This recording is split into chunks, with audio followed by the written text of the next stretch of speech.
Triathlons are a perfect example of what it's like to be a CEO or a small business owner.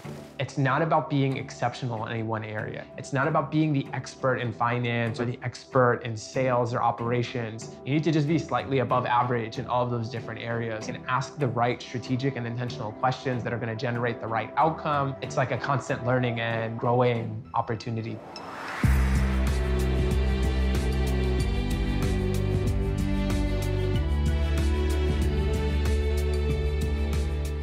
I started doing triathlons to raise money for Practice Makes Perfect.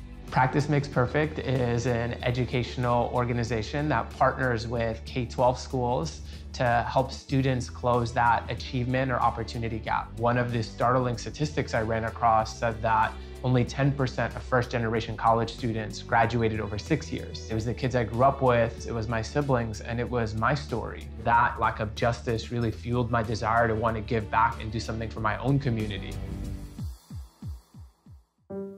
I think the only way to actually jump into entrepreneurship is to really go for it. The more research you do, sometimes the more realistic you become, and that realism really takes away from your ability to be creative and to be innovative. You're not going to be an expert at everything that you're doing, and you need to make decisions quickly sometimes. And that in and of itself is a risk. But I also think that is what ultimately leads to the bigger rewards. Right at about the halfway point of my journey were the areas where I made the biggest mistakes. Over-projecting, spending money before we made it. At our peak, I maybe had $1.7 million in debt to my name. In the process, like almost nearly bankrupted the company. Instead of stopping, I said, I need to double down. In that moment, I think I was just confident that I would learn fast enough from all of these mistakes and I'd have an opportunity to build the right way.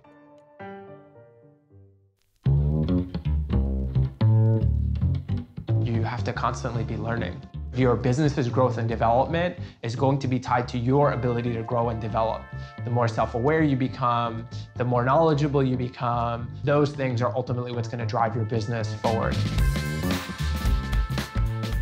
I genuinely believed that I was the one supposed to be doing the work that I was doing, and then when you have that much conviction in what you're doing, no is not an answer.